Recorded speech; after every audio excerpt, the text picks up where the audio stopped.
Оройн тэргүүр үзэгчтэй PB телевизээс бэлтгэн үргэдэг урлагийн нэвтрүүлэг маань эхлэхэд бэлэн болоод байна. Нэвтрүүлгээр та бүхэнтэй хамтарсан болоод би дасан уран бүтээлүүдийг төлөвлөдөг үлээ. Өнөөдрийнхөө дугаар та бүхэндээ Монголын урчуудын эвлэлээр хүрэлцээрээд байна. Энд хүлэг гэсэн хамтарсан уран бүтээл тавигдсан байна.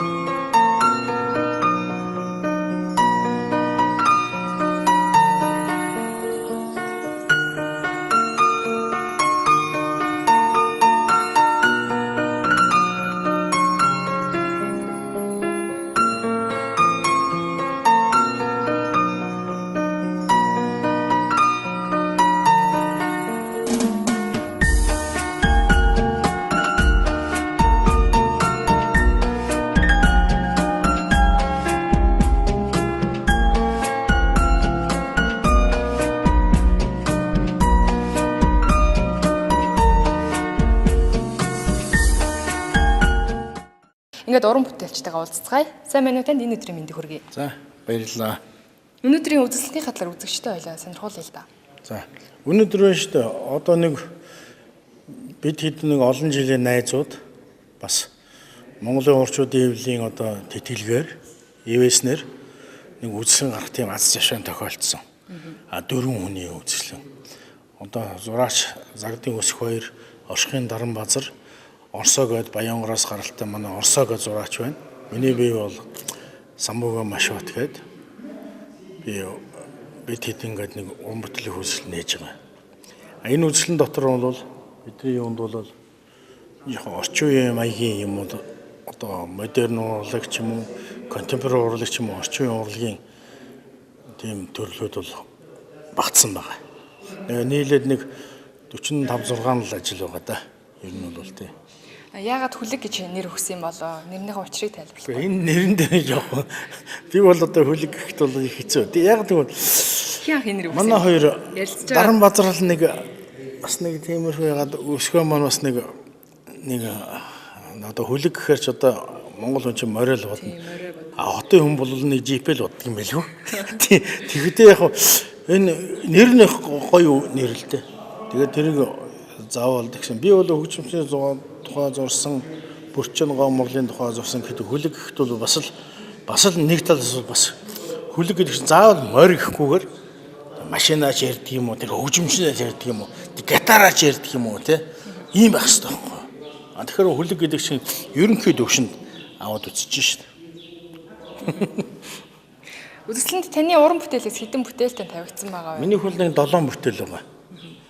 Яг нэг 4 хөгжимчийн тухай 2 Бүрчин Гомор тэгээд энэ нэг одоо нэг манай контемпорари урлагийн Хөхнар төвийн урлан дээр би ийсэн энийг бол яг одоо ягтвал энэ бол нэг хас галактик гэдэг нэлээд нэг том асуудал хүндсэн тийм бүтээл байгаа. Орчин контемпорари урлагийн яг хөө тэгтээ бол энэ бол одоо яг нэг технологи байдаг юм л да. Жишээлбэл технологи тэр технологи нь болохоор одоо энд бол жишээлбэл гуаш, акрил, цагаан цав, фасадны будаг, барилгын будаг, тэ бүр тосон будаг гэдэг ордог тийм технологи байдаг байхгүй.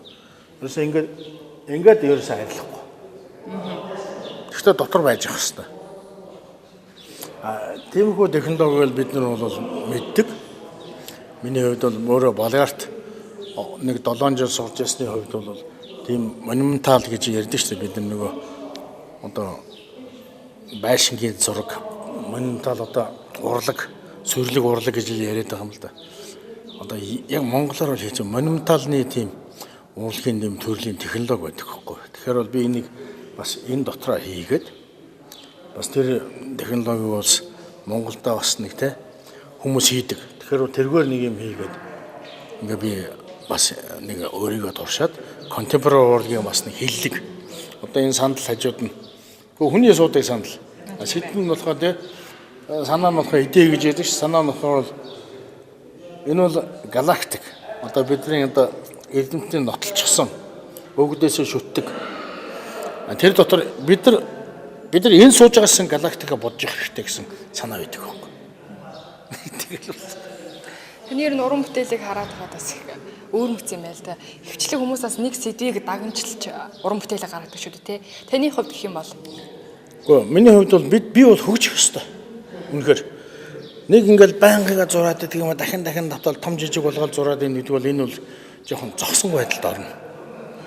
Ягаад гэвэл хүн хөгжих хэрэгтэй. Би өөрийгөө сорих хэрэгтэй. Хөгжлийн дараа бол дэвшил ордог. Одоо монголчуудын нөгөө супер нэгдлээ онол гэж Эрдоган том онол шүү дээ. Би тэрийг баримталдаг байхгүй. Хүн бол хөгжинэ гэдэг бол нэмэх хасах зэнэгтэй. Дэвшинэ гэдэг бол одоо нэмэх зэнэгээр явдаг гэж. Өнөөдөр монголчуудын дэвших цаг нь болцсон байхгүй. Зурдаач адилхан бидний одоо урлагч адилхан байхгүй. Ойлгож байна уу?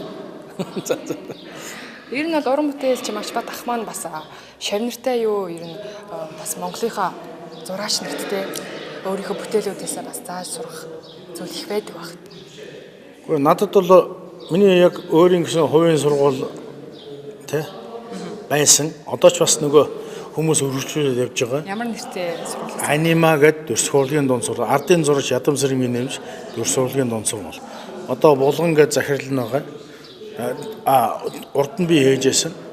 Хамгийн гол нь би бол нэг 118 шавтай юм байна. Гаргасан юм байна. Соёл урлагийн сургуулийн дүрс уран зураг дизайн техникумд нэг 5 шав гаргасан юм байна. Техникийн сургууль бас нэг ганц 2 хүн зааж ирсэн юм байна. Хувийн сургуулиуд зааж ирсэн юм. Гэхдээ 118 шав байдаг юм байл л да надад бол. Тэр маань одоо жишээлбэл яг урлаг хийж гэнэ үү, бизнесээ хийж гэнэ үү, амжилгааг хөөцөж гэнэ үү, тэр арт гэдгээр хөөцөж гэнэ үү гэдэг бол тэдний асуудал. Тэгэхээр миний хувьд бол 118 гэдэг бол маш том уу. Би одоо нэг нас тийм байхад бол маш том юм байхгүй. Тэгэхээр тийм хүмүүс чинь болохоор бол нөгөө шавнар маань уран бүтээл хийж явал гоё. Эсвэл бүр ингээд те урлаг хийхгүйгээр амжилгааг хөөцөлдөд урлаг сэтгэлтэй болцсон бол бас нэг гоё.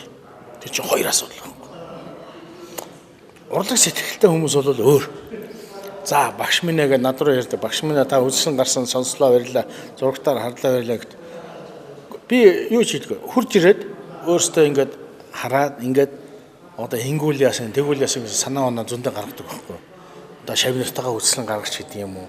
Эсвэл бүгдээрээ нэг Германд нэг Берлинд очиж нэг шавны одоо амьдэрч байна. Энэ нэг жоохон үзлэн мөслөн гаргаж гэдэг юм уу?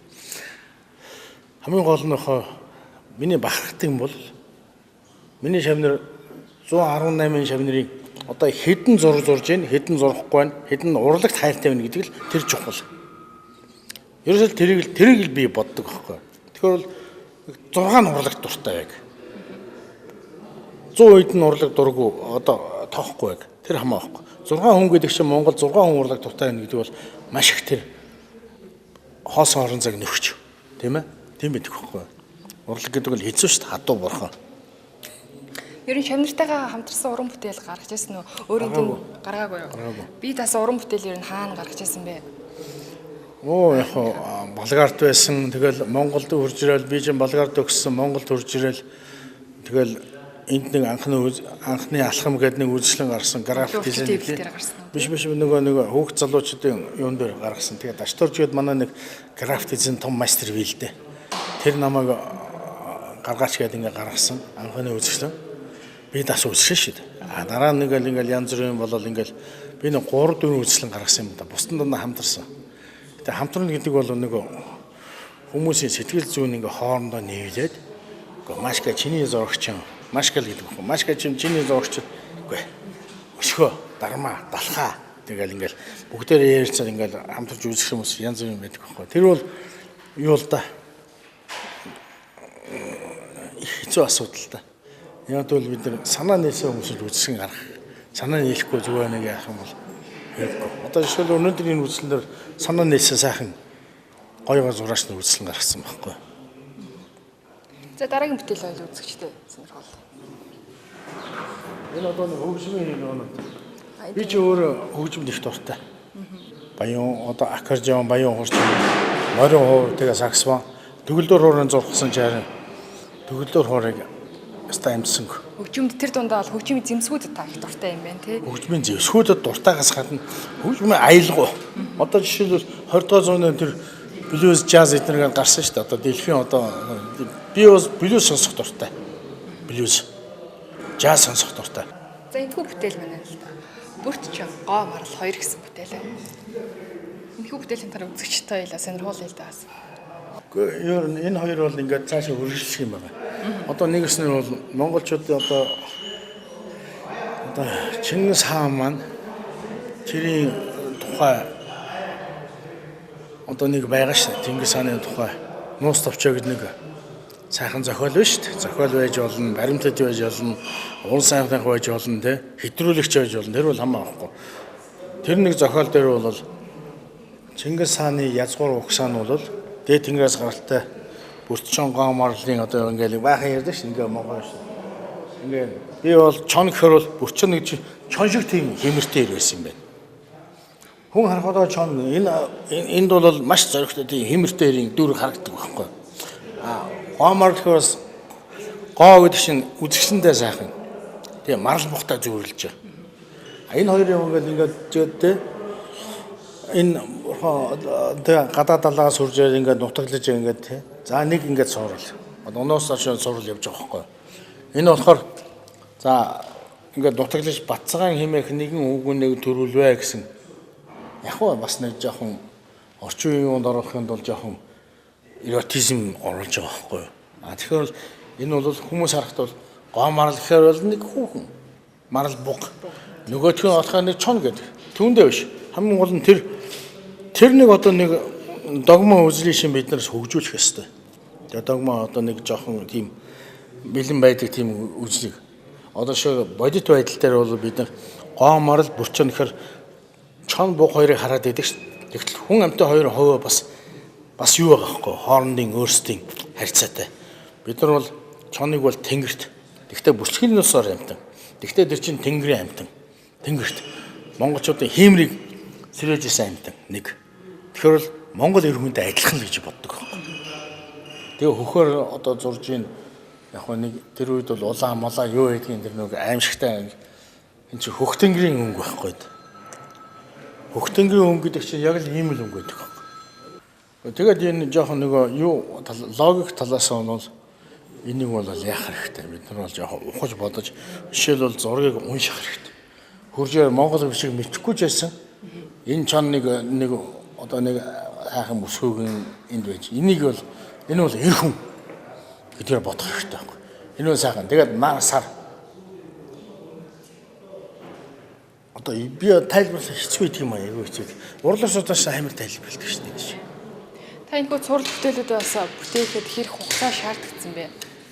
Үгүй хугацааны хувьд бол яг би чи ингээ бодож байгаа олон жил бодсон юм шүү дээ. Ерөөсөө ном уншаал ингээл бодоол зурааснаас ингээл тэгээ судлаад. Үгүй бас судалгаа хийн шүү. Бас амар хийн.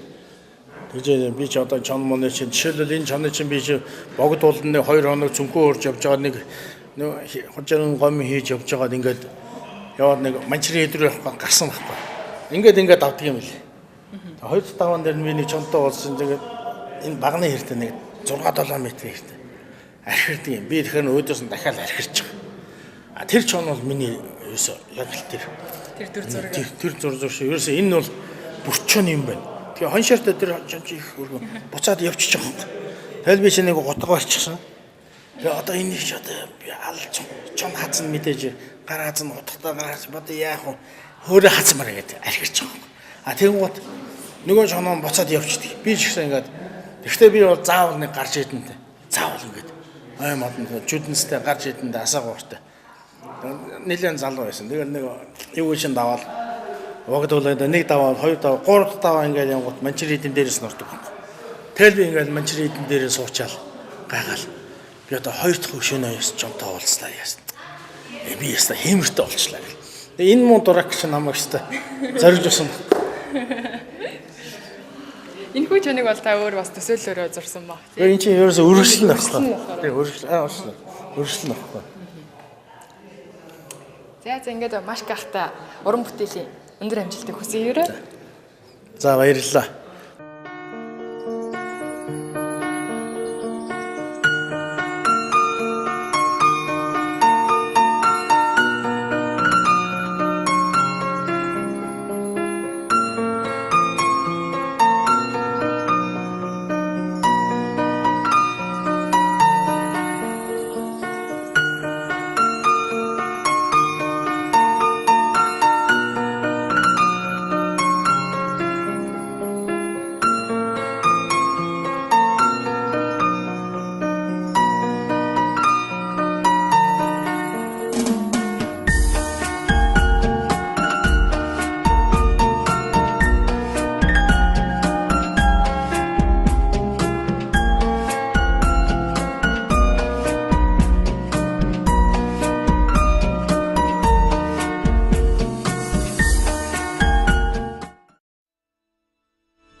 Уран зураг сонирхдаг залуустай зориулж та бүхэндээ одоо залуу уран бүтээлч Даваа Нэмийн цуврал хичээлийг хүргэе. Сайн байцгаана уу эрхэм үзэгчдээ. Өнөөдрийн дугаараар та бүхэндээ усан будгаар одоо энэ хүн натурмортыг хэрхэн яаж зурх уу гэж одоо бас үзүүлэе гэж бодож байна. За тэгэхээр үзэгч та бүхэн анхаарлаа нааш нь түр хандуулаарай гэж хүсэж байна. Түрүүчийн дугаар дээр бол та бүхэнд одоо зохиомжийг хэрхэн яаж авах уу гэдгийг бол ерөнхийд нь бол ойлгуулсан байх гэж бодож байна. За манай үзэгчд маань бол одоо энэхүү дүрс одоо энэхүү натурмортыг зурхтаа бол ерөнхийд нь эхлээд одоо энэ харагдж байгаа гурван биетийг бол одоо ерөнхийд нь эхлээ хайрцаглалт хийж тэмдэглэгээ хийж хагаад тэгж хагаад одоо ерөнхий одоо нэг юмсанд өөр хөлбөр зохиомжоо гаргаж авах гэсэн үг энэ дээрээс.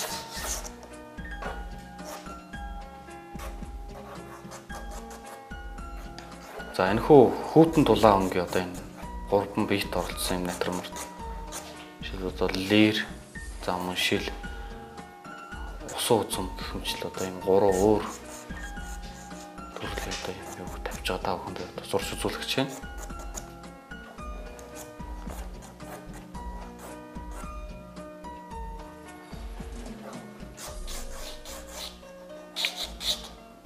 За усан будгаар бол зурхаж байгаа учраас за цаасан дээр бол одоо рисункийг бол маш товчхон бөгөөд бүүдгхэн болгоомжтой одоо гаргах хэрэгтэй байдаг. Тэгэхгүй бол хамаагүй харандаагаараа чанга дарах, балруулах гэх мэтлэн ийм юмнууд одоо их явуул бол одоо ватум цаас маань бөөстүүд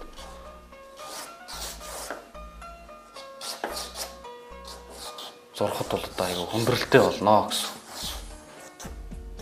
За рисункийг бол одоо маш товчхон гэж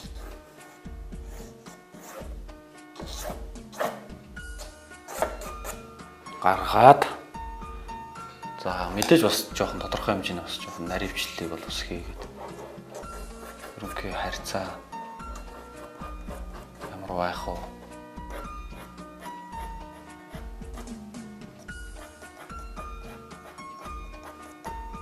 За ер нь бол аливаа нэг дүрс тэгээ аливаа нэг одоо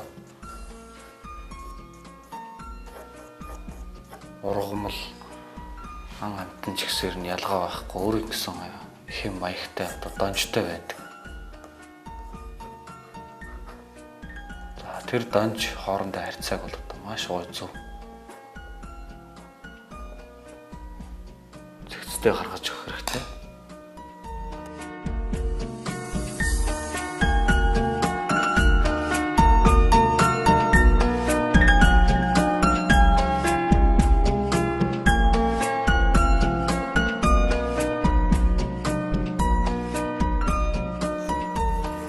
За мөн бас энэ одоо ойсон гэрлэлнүүдийг бол одоо ингээд тэмдэглэгээ хийгээд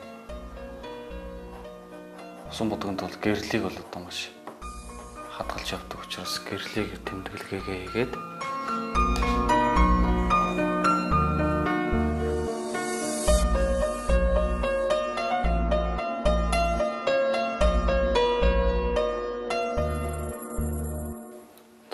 усан үзмийнхээ рисункийг бол маш товчхон шиг.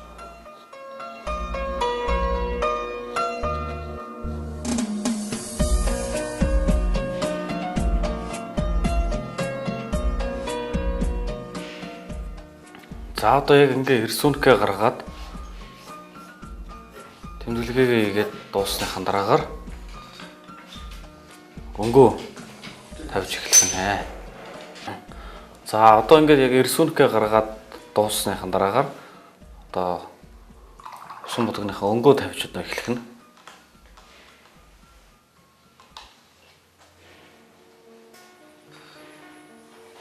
За өнгийг бол тавихтаа бол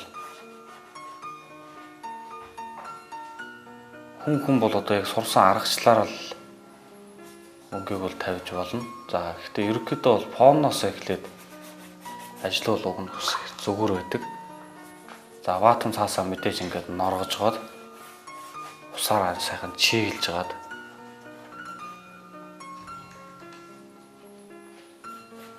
тэгээд ингээд ажиллаж эхлэх нэ.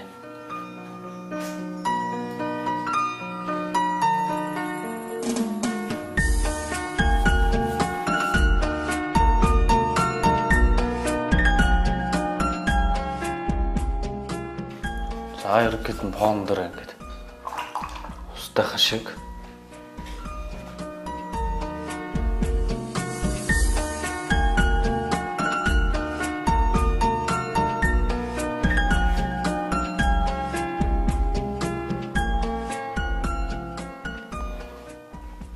уусах газар нь ерөнхийд нь уусгаад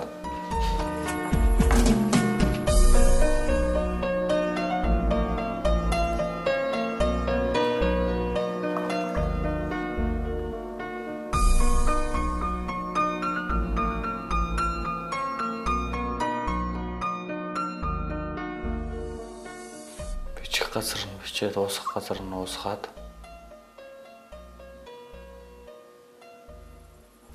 маш гоё тийм хөнгөн тооноос хөнгөхөө ажиллана гэсэн үг.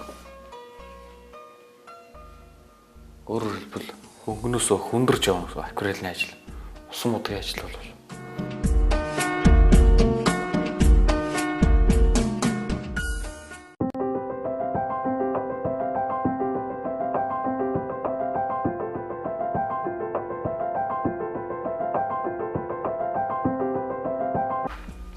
за ингээд ерөнхийд нь сүүдэр хэсгүүдийн бас тэмдэглэгээд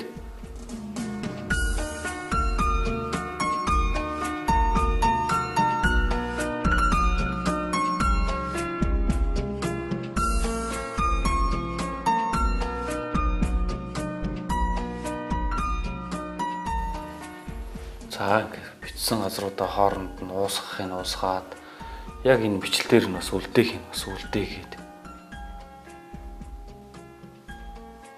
одоо шар лирнийх нь одоо өнгө ойцсон цэнхэр даавны рефлекс гэх мэтлэн хоорондоо бол одоо маш уялдан холбоотой байдаг энэ натурмортыг зурхад бол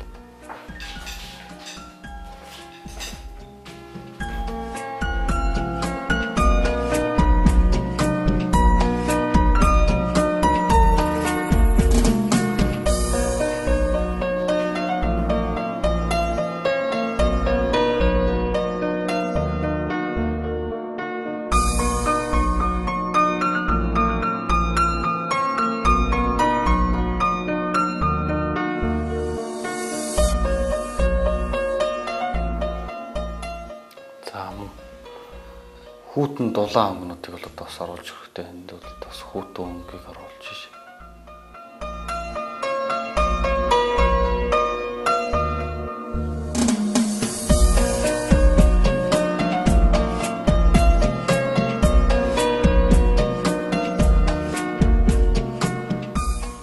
За ер нь бол альва нэг натурмортыг зурхын тулд ерөнхийд нь бүгдэн дээр нь зэрэг ажиллаа явуул бас их зүгээр байдаг.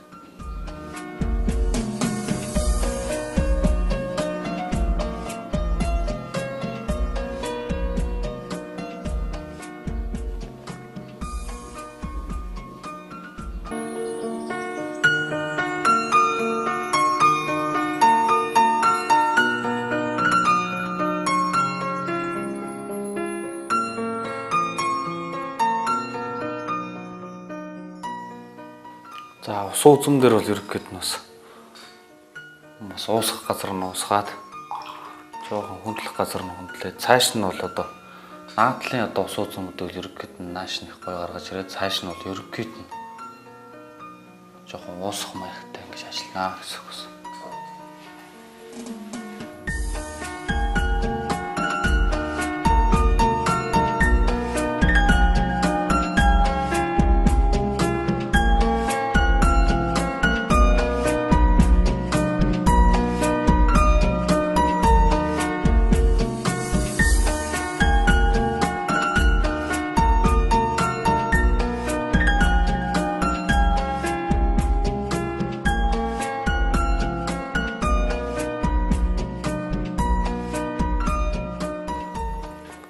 За ус узмыг ерөнхийд нь ингэж нэг тагалчаад за одоо жоохон наривчлуудыг хийгээд өгье.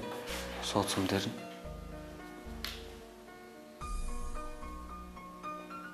За ус узмынхаа өөрөөр хэлбэл одоо нэгдүгээр палан.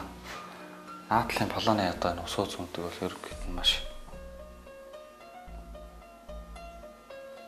тодорхой гаргаад өгөх бол бас их зүгээр.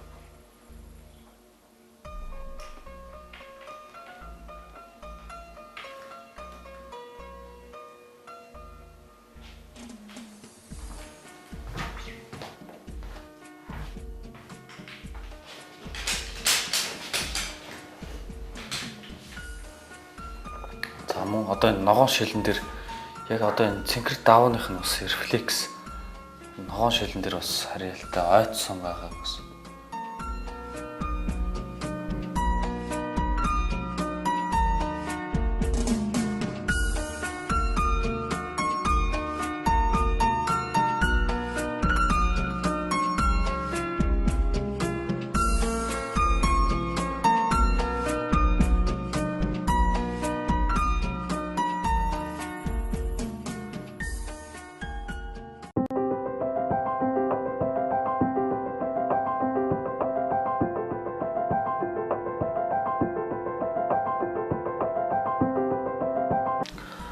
За өнөөдрийн дугаараар та бүхэндээ энэ леер шил усан үзэм гэх мэтлэн давчгоо бит оролцсон энэ хөө одоо натурмортон дээр усан бодгаар бол та бүхэнд ажиллаж үзүүллээ.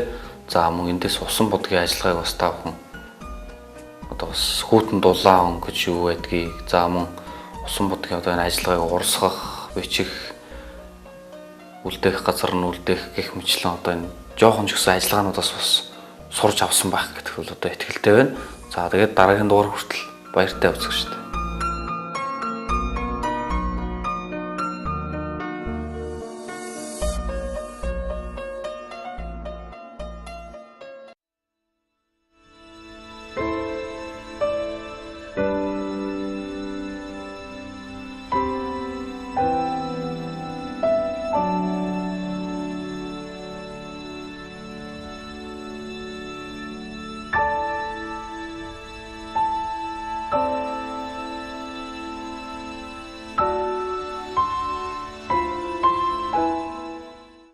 PP телевизээс бэлтгэн хүргэдэг урлагаа нэвтрүүлгийн маань энэ удаагийн дугаар энэ түрээд өндөрлөж байна. Дараагийн дугаараар уулзлаа. Түр баяртай.